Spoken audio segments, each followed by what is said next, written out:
Greetings, everyone, and welcome to the Digital Defense Ecosystem Podcast, where we explore the global security landscape and examine Finnish companies who bring solutions to global security problems. My name is Valtteri Vuorisalo, and I'm the Professor of Practice for National Security and Security Policy at Tampere University. In this episode, we take a look at open source intelligence and its impact to national security. Joining me in the discussions are Veli-Pekka Kivimäki from the Finnish Security and Intelligence Service and Jarkko Antila, the CEO of Kuvaspace. VB, welcome to the show. Pleasure to be here. Veli-Pekka, you have a very interesting background. You've worked with Nokia, Microsoft, and the Finnish Defense Forces before joining the Security and Intelligence Service, also known as SUPO. How would you comment on the utility of these experiences in your current job? So I would say it's useful to have that diverse background from different places, and especially having that private sector and public experience together, I think is interesting. So, because obviously being on the government side, things are not necessarily as smooth always as possible. So it's good to bring that perspective from the private sector as well, which also helps us develop our ways of working on the public sector. So I definitely feel that's valuable, and this across all of my career. Then anyway, technology has always been there. So I'm working in R&D in Nokia and Microsoft, developing new products, and then in Defense Forces, I was working on technology foresight, so figuring out how does that technology then transfer into new solutions in the defense sector and what lies ahead. And we have very similar issues then in the current job as well, in the Security and Intelligence Service as well. So it's technology is always there. Yeah. How would you rate the experiences? I mean, is there something that the public sector can especially learn from the private sector, or should the private sector look to the public sector in some cases as well? I guess there's different things. So in some ways, I guess the agility is something that we have on the private sector that I hope to bring on the public side as well. But then, especially in the security space, I think it's important that we bring some of those learnings and special things that we have both in the military side as well as the civilian side, that bring that knowledge into the defense ecosystem as well. When you think about companies doing collaboration with other companies or universities and whatnot, so there are certain security threats that might be associated with those. So it's good to also be able to bring that understanding into the private sector as well. Yeah. Sometimes those are overlooked, to be honest, I think. And it's difficult because if you, for example, look at universities, and the funding is not always steady, so they have to look for alternative ways of funding, and where does the money come from, and so what's attached to it, and things of this nature are important to understand. Right. So open source intelligence has really picked up with the war in Ukraine, when a lot of people have done, especially geospatial analysis on about the events in the battlefield. How do you see that development is from your perspective? Well, my perspective into the conflict in Ukraine goes to 2014 already. So I've been following the war since then from open sources. So it's going on 11 years now. And just if I go back those 10 years where we were, so we had some emerging capabilities in the commercial space sector. I would say that there was already some well-established player like Digital Globe and later Maxar. We have Planet Labs, for example, with their constellations coming online. But then as we've gotten to this age now, it's not just the old electro-optical sensors that we have, but we have SAR, we have emerging hyperspectral capabilities, RF detection, and things of that nature. So just the range of sensors that's up there is quite different nowadays. And what's remarkable is that these are commercial capabilities. So theoretically, anybody could buy them. Of course, there's a price tag attached to it, but still, that these things that were once just sort of the sole purview of governments, that they have the capability to launch satellites into space, put sensors up there. We now have a commercial spatial launch capability, to develop these very exotic sensors. Now put a constellation of satellites up there, not just one or two or three, but hundreds. So it's remarkable. This whole picture has changed, and it's also brought new capabilities into analyzing wars like Ukraine now, and especially since the beginning of 2022, we saw that these commercial SAR providers were actually providing images already before the breakout of the war, that's showing that, hey, the Russian troops are very close to the Ukrainian border. They're massing troops here. And these commercial providers were putting it out there along with the intelligence that was released then before the war. So that was a fascinating change to see, that just the amount and types of information that's available nowadays for open source work is remarkable. That is mind-blowing even. When you consider these two trends, first of all, there's the technological evolution or even revolution. There's lots more data, in other words. And then there's the conflict in Ukraine when there's a lot more people practicing open source intelligence. So these two developments combined, would you say that the community has evolved or grown, or has it become more professional, or how would you rate that? Well, it's definitely grown since 2014. So we have multiple different kinds of open source groups now working on this problem. Some in Finland as well. For example, the Blackbird group is one example here that is very closely following what's happening on the front lines based on social media imagery, satellite imagery, etc. So it's definitely become a bigger field. So the tent has gotten bigger on OSINT. So we have more players under there. And I think one key thing that is starting to separate the different actors in that space is the professionalization as well. So we have some that are definitely getting more experience in this field and a recognition in what they do as well. So I think that's starting to set these different groups and players apart in that space. Yeah. You mentioned the satellites and the different types of sensors that are up there. Often when we talk about the technological disruption that's going on, we talk about artificial intelligence and quantum. Do you see these technologies playing a bigger role in open source intelligence? I do think that AI is already starting to play a role. And if we look at large language models and computer vision systems, for example, there's been some ongoing development, I will say, over the past 5 years already, and different kinds of computer vision systems that could be exploited for open source intelligence work. For example, automatic analysis video stream, very similar kind of a problem set as if you think, for example, about drone footage, on automatic processing of drone footage. Very similar thing with the open source footage as well, that similar kinds of things that could be done there. Some interesting experimental work on the open source side has been, for example, analyzing material coming out of Syria to detect different kinds of munitions in videos. So that's already there. And now with the large language models, then it's interesting that how do these AI systems then build to assist in the open source work. So whether it's finding sources, finding information online, like more agentic kind of functionality that they're doing their own thing, trying to map what's out there, but also then even as we've done the collection, regardless how we did it, then the analysis of what we have and sort of finding the needle in the haystack type of thing. So I think those could be incredibly valuable in the open source space. I guess quantum, we're still a little bit further away with that, but clearly it's going to have an impact on how we do AI, how we do different kind of modeling, optimization problems, etc. So I think definitely that will increasingly, as those technologies become mature, they will also assist us in sort of wrangling those masses of data that we have as well. Yeah. Well, one outcome of these new technologies is that you can produce fake data, and well, deep fakes, and you can even make my image and video of myself and call my mother, and she wouldn't know. How do you see that problem in the open source intelligence world, but also in the intelligence world as well? How can we trust what we see anymore? It's becoming an increasing problem that there's been this whole public discussion about the pollution of the internet with this synthetic content that is being done. So whether it's AI generated blog text or AI generated videos, etc.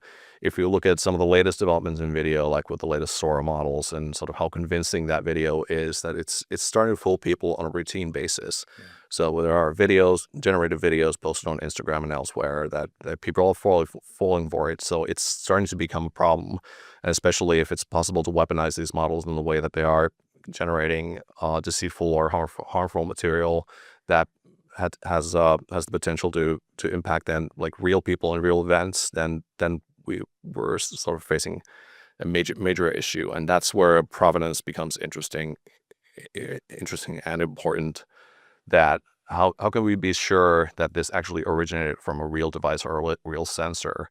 And then the question becomes that, is there some kind of watermarking, or how do we vouch for the authenticity of something that's coming, especially if it relates to something important like digital criminal evidence or war crimes or something of that nature? Then how that's a key issue. That how can we be sure, and how do we validate then the authenticity of the material?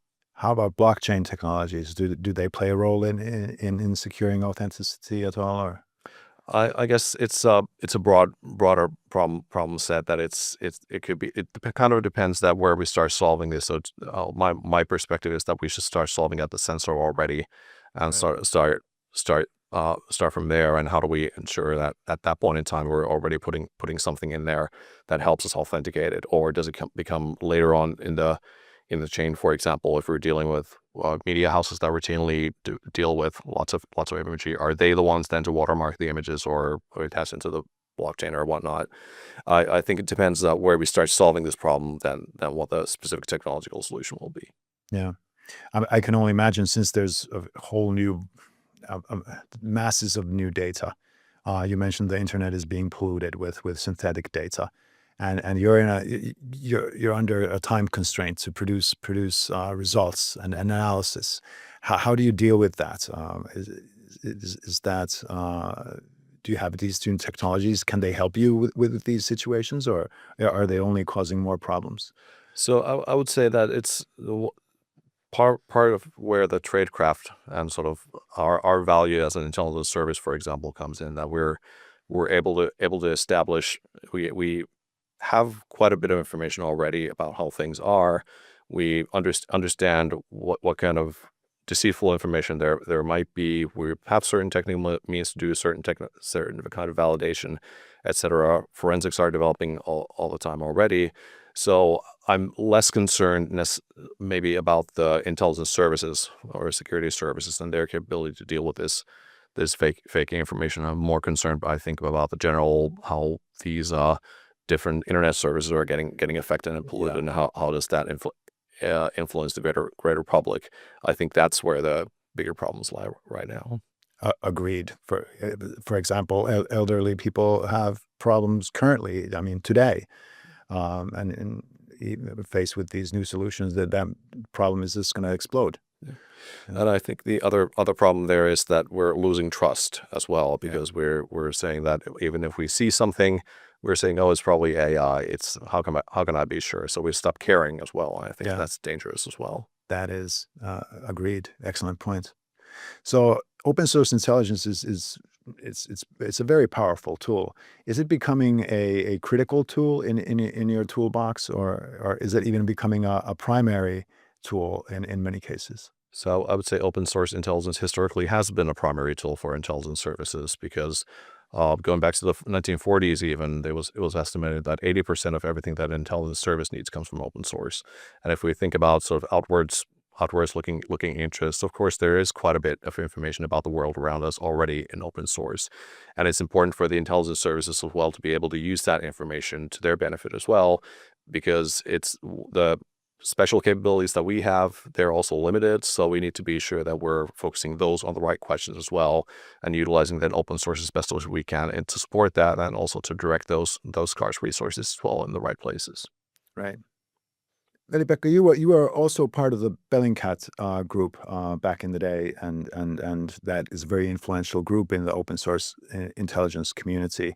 How do you see the collaboration between these types of communities and official intelligence services?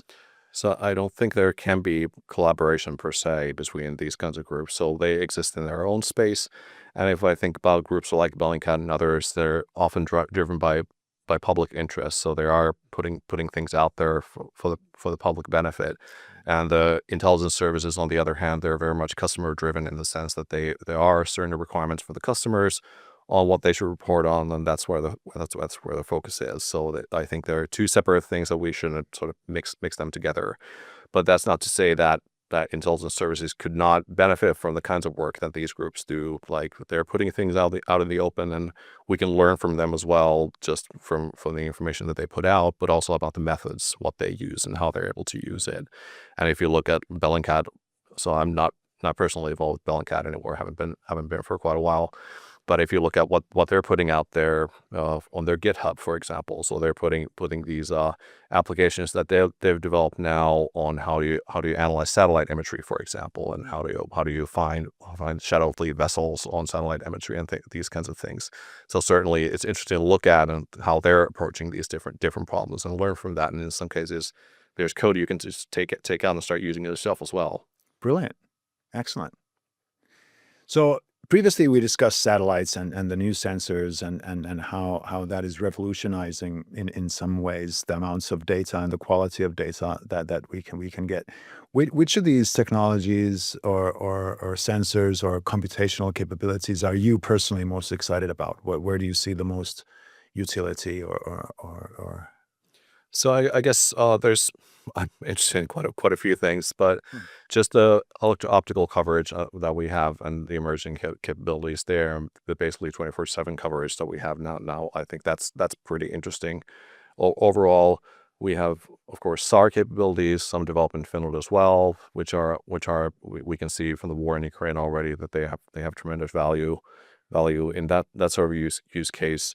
But then out of the emerging ones, hyperspectral is very interesting to me as well, and just understanding how that data source can be exploited, because the approach that hyperspectral then takes into imaging the world is quite different from the traditional sensors, and it brings different kinds of analytical possibilities as well. I think we need to approach it a little bit more like a data problem as well. So I think those are exciting to me, that what we can do with those.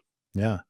So if you're an aspiring open source intelligence analyst and you're looking to train yourself in this domain, how would you go about it? Or asked in another way, how would you train an open source intelligence an analyst if you were to train one? So when I train analysts, Right. Okay. I also lecture at Johns Hopkins University as well, where I Right. do basics of open source. Then what I like to emphasize is when you want to do it professionally is the process. That how do you approach the problem when making sure that you are clear about the questions that you're trying to answer as well. With open source, it's very easy to overcollect. It's very easy to go down different kinds of rabbit holes and sort of do things, but never really sort of reaching the goal. So being clear about what is the question you're trying to ask, bounding yourself as well, set a clear target. This is what I'm trying to do. This is what I'm trying to answer, and bound it also in time, that this is when I'm going to produce the answer. Okay. I think that's the first thing that you need to learn, because it's very easy to start otherwise going in all kinds of directions. So I think that discipline is one thing that you need when you start approaching these things. And then the second thing is, especially if you're talking about NGO type of activity where you're looking for example, for war crimes, war crime evidence or something like that, then different kinds of things like how do you retain evidence and proof of custody, things like that, those actually start becoming really important, that you're able to show that this material came from this place, I collected it here like this, so that it's still admissible as evidence later on in the chain. So that's another thing. So it's not just about like hacking away, finding things, breaking things, and sort of finding interesting things, but it's being specific and mindful about the problem that you're trying to address, and making sure that the process that you're following is good. I think that's great advice for doing basic research as well at the university. So all the listeners who are doing research, I think, should learn from that comment. I really like that. Being focused and disciplined is one of the key things. So and there's when it comes to the sort of methods that how do I do things, that there's so much out there on the open side now that you can learn from these different groups that are putting out their course, explaining how they do things. There's podcasts and books and everything about the different methods that you can use.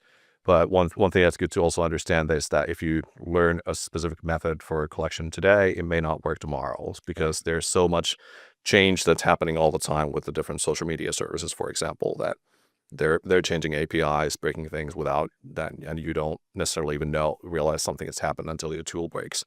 So just it's a lot of effort to keep up as well, and keep up your skills and methods if that's the route you're taking. Right. So if I'm a student of open source intelligence, do you see it more as a study of journalism or data science, or is open source intelligence its own study module or a field of study? I don't think it's completely separated from everything else. So it can be inspired by things that are done in journalism. And if we look at, for example, what Bellingcat has done, it has collaborated with journalistic outfits and sort of produced the kinds of things that would be considered open source analysis in other contexts.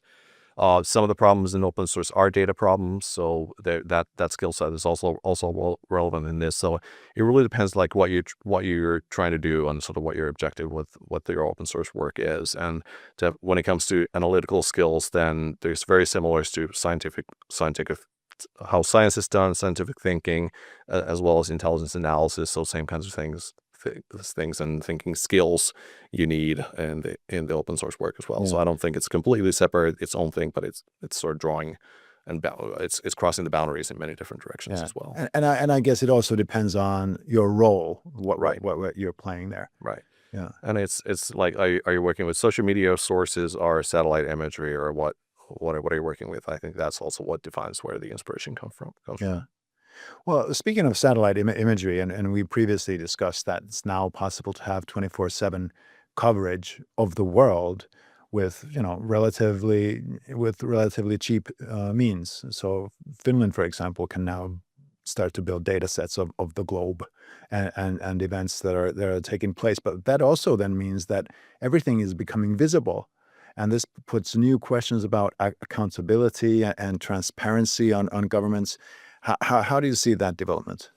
So I think definitely, like we talked about earlier, there's these commercial capabilities that pretty much anybody can use. So I think having those eyes in the skies used by anybody, by non-governmental groups, journalists, etc., of course, it is making everything more visible. So it's more difficult to hide what's happening on the ground, and especially in the war zone kind of thing, where it's a very dynamic environment and things are happening fast. Then clearly having that visibility there in those moments, then it potentially captures things that somebody might want to hide. So it's definitely, transparency is something that is increasing along with these technologies, which also means that then is driving accountability as well. So people are more likely to be accountable for their actions, and we're seeing that already with war crimes prosecutions based on social media evidence, for example. So similarly, in some places we see now people focusing on use of satellite imagery to find mass graves, for example. So these kinds of things are happening already, and definitely is driving accountability. Right. Veli-Pekka, this concludes our time together. Thank you for the excellent discussion. Thank you. It's been a pleasure.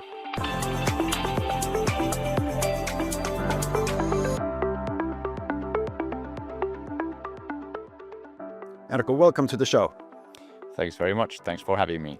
Jarkko, I understand that Kuvaspace is all about hyperspectral imaging in space, and you also have a constellation of capabilities up there.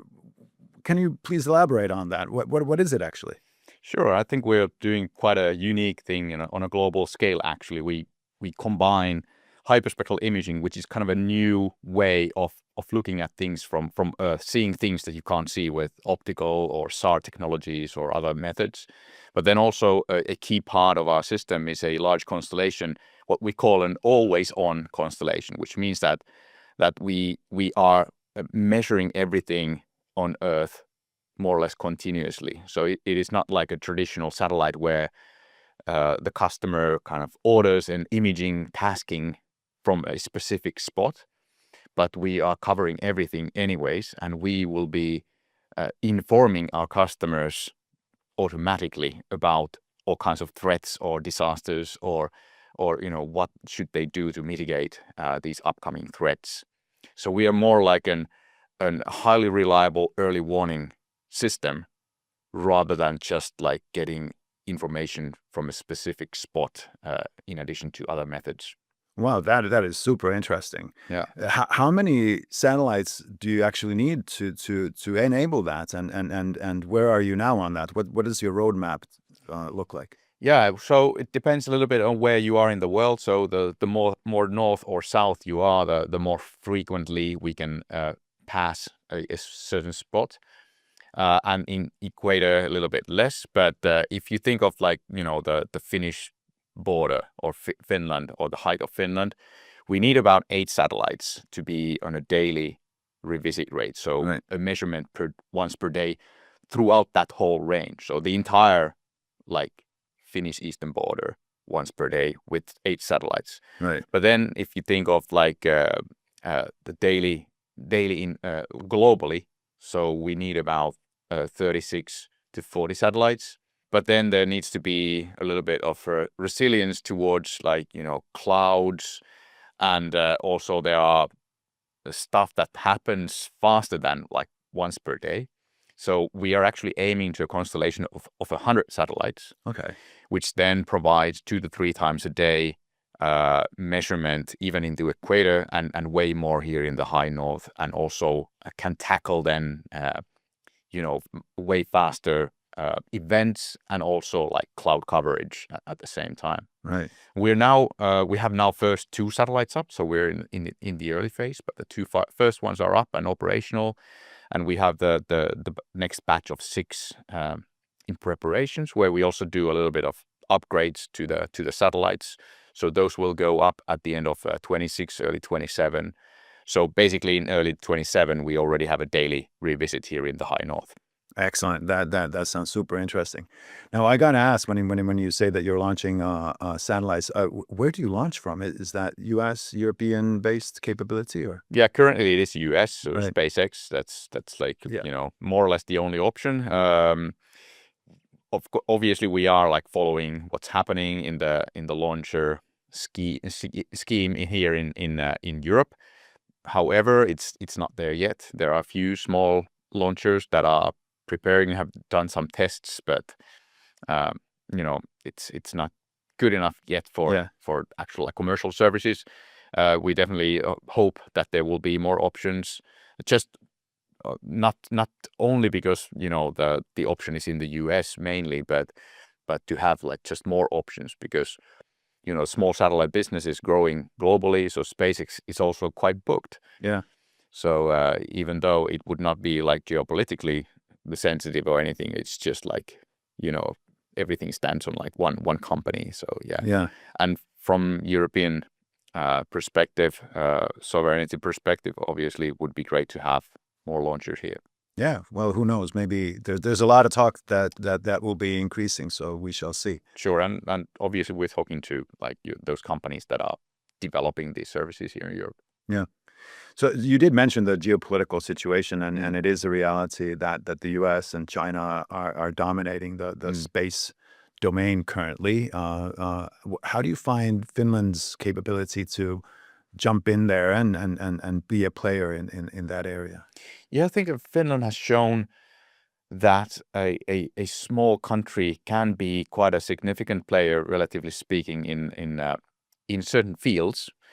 For example, Finland is really strong in remote sensing, so Earth observation from space. And we have ISI, we have Kuvaspace, and then we have other companies that are also doing a lot of stuff in the new space. But like ISI is the leader in their market.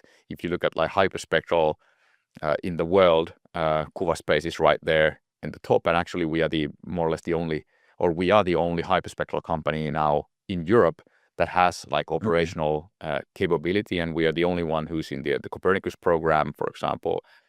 And these are coming from country with like 5 million people. Yeah. So I think that's a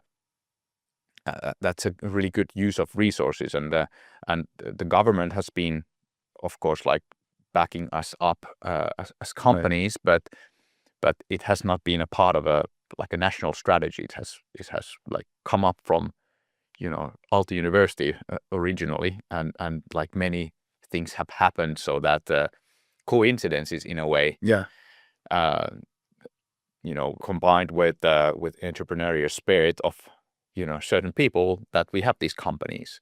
And if you look at like Sweden, Norway, other Nordic countries, Baltic countries, they don't really have this kind of Earth observation capability. Sweden and Norway are putting a lot of effort in the launch capabilities. Right.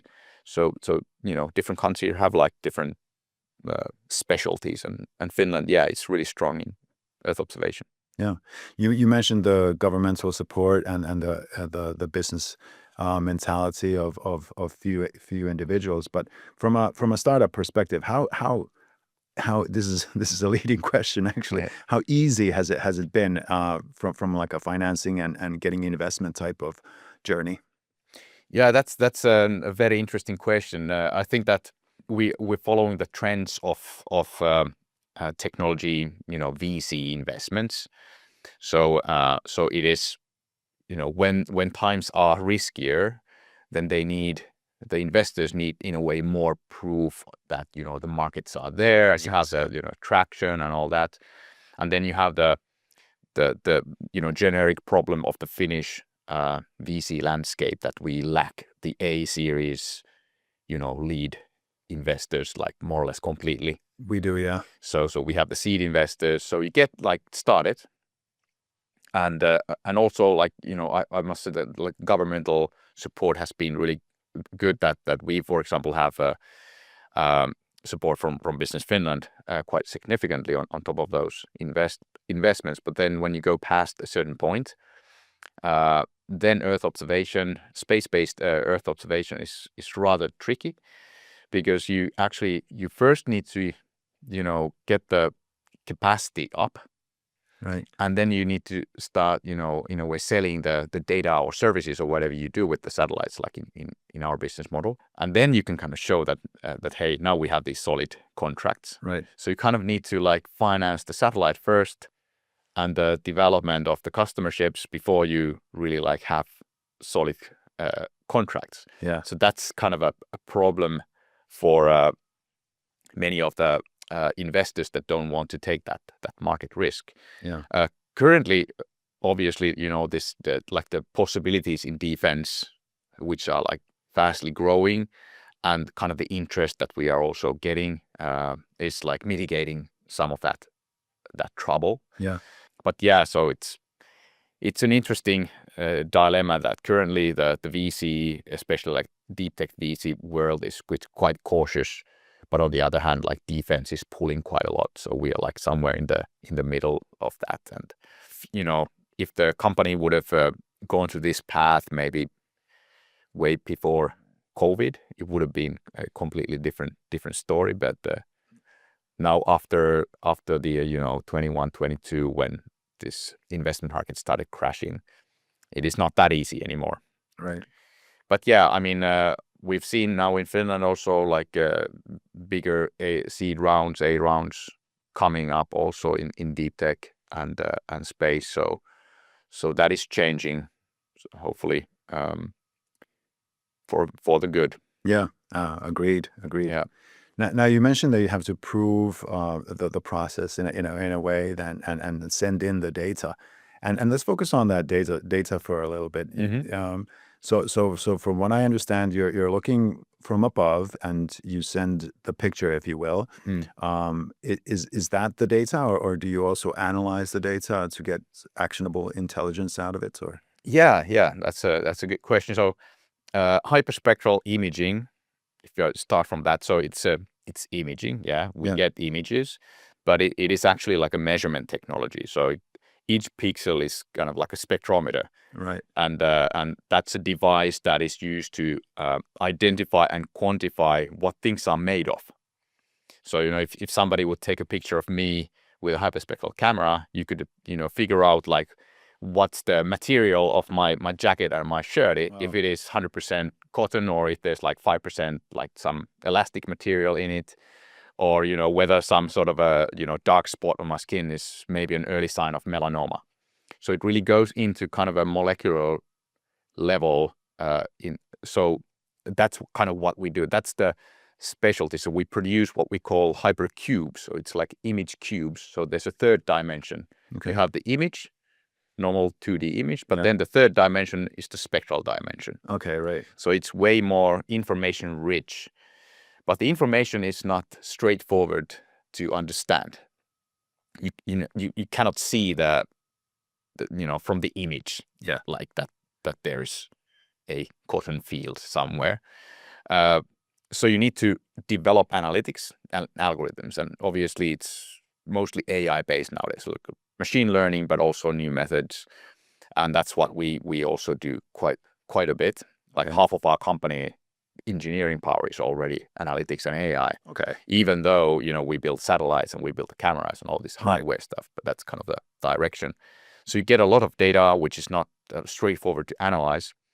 But you need those algorithms to produce this like robust automated insights to the customer. So for example, we want to provide to our customer not hyperspectral images that they would need to like, stare at. Yeah. They would need to hire like an army of PhDs to kind of try to figure out what's in this strange hyperspectral image that we don't understand. But we want to crunch that data ourselves and provide information to the customers, whether it's a warning signal that, hey, we have detected a relevant man-made change in this area. Right. Please do something about it. Yeah. Or that we have detected a dark vessel over here and its coordinates are this, and we actually have discovered this vessel earlier on based on the spectral signature of the vessel. And so it can be the information doesn't even need to have an image. It can be just a warning signal with coordinates. Right. Or the type of warning, something like this. Or in the civilian side, because we're a dual use company, it can be like yield forecast of wheat in a country. Yeah. Updated every day. Like if 90%, 90%, 91%. So and then the local governments or farmers or traders know what the expected crop is and when it's going to happen. And that's all coming from the same basic raw image. So if we image an area that has fields, crop fields, it has forests, it has water bodies, it has enemy activities, we don't need to take like an image for each of those customers for each of those cases. It's a single hypercube. Yeah. And then we just crunch out of it different streams of information based on the analytics that we are developing. That is super interesting. So in a way, you're providing intelligence as a service. That's right. That's our main goal. And one of the reasons why we do it is that the more raw data, the more source data you have to, for the training of the algorithms, the better off you are. And because we have our own constellation, we have kind of an infinite source of raw data. Right. So think of like, maritime domain awareness type of applications, like, is there a dark vessel somewhere? Yeah. So each of our satellites will see like hundreds of legal vessels every day.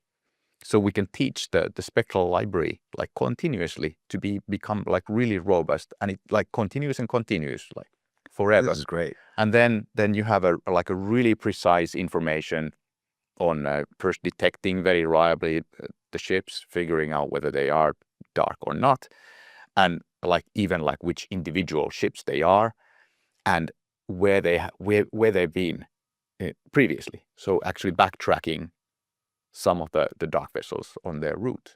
Yeah. And nobody can, if somebody would buy like a few of those hypercubes from us and try to create a model based on it, will always be like inferior.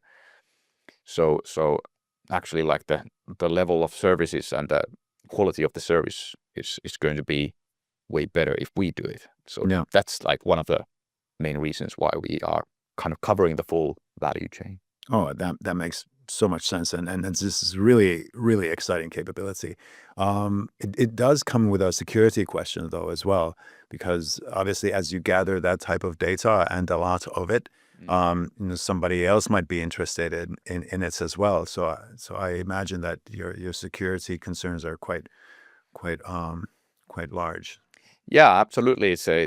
We gather a lot of interesting information. We have a quite tight security protocols, in addition to the technical encryption keys that we have, to prevent our satellites being hacked or our data pipeline being hacked.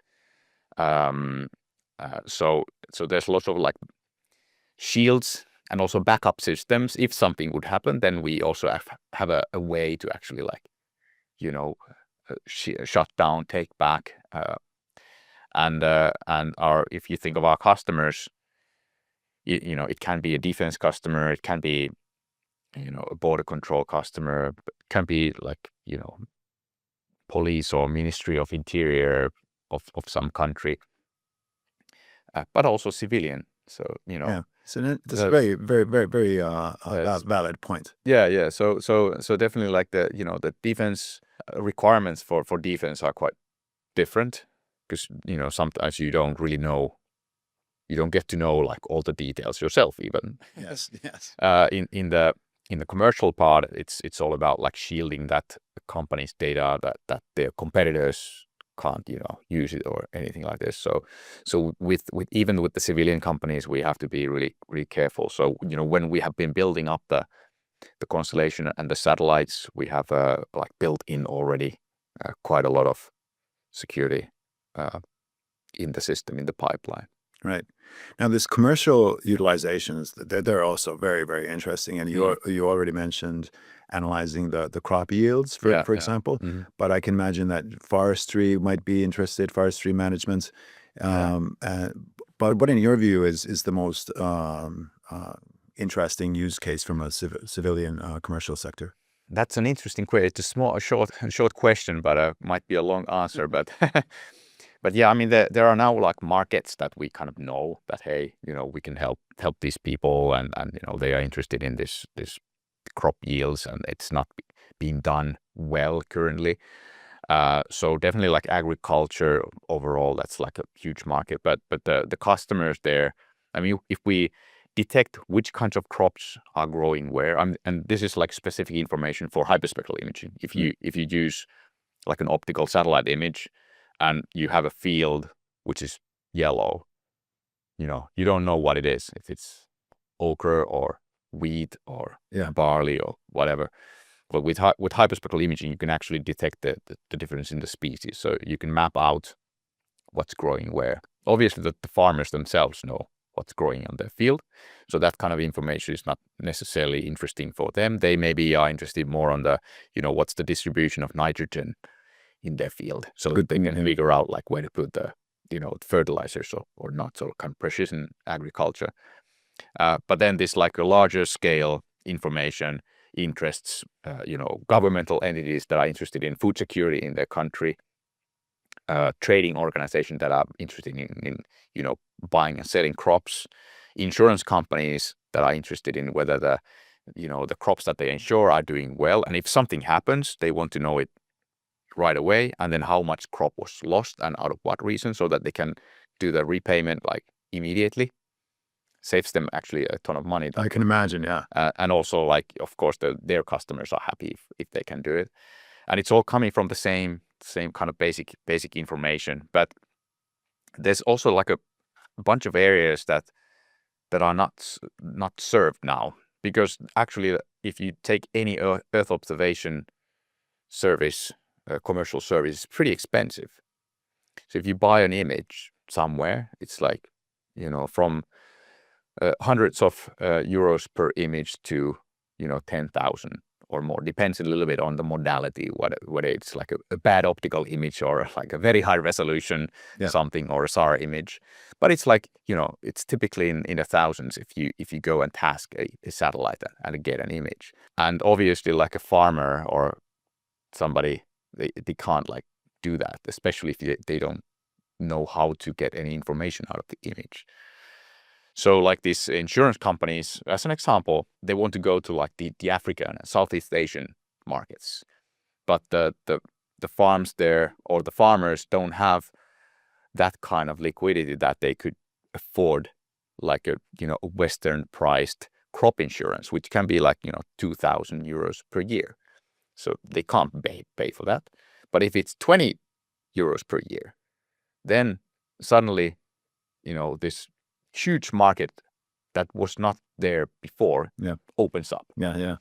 And so when we have this, what I mentioned, this always-on constellation, and everything is automated, and we concentrate on our hyperspectral imaging actually to one specific parameter, which is the quality aspect of the data, so that it can be automated, that it doesn't need like manual checking. If everything's automated and everything is running smoothly, then we can reach the level in the cost that actually enables the insurance companies to go to those markets.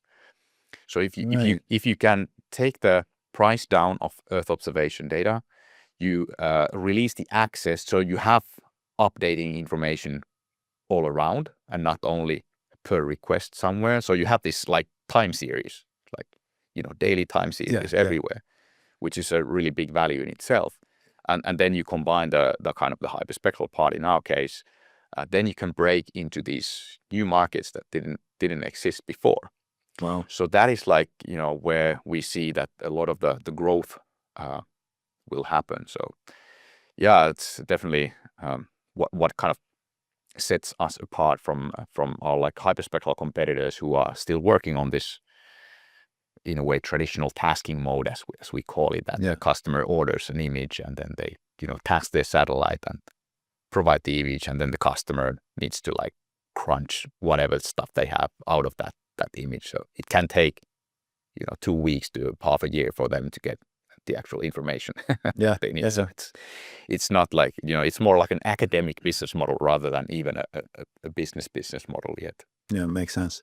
Yeah. But this always on concept is super interesting, and the mind goes to a place where you imagine that you can see and analyze basically, well, a lot of things. Yeah. It has the potential to change governmental accountability and transparency as well. How do you see that in your work? Yeah, absolutely. I think people have not been yet that prepared that this kind of a capability can happen in, just a few I years. can imagine. Yeah. But some are definitely like very interested about it.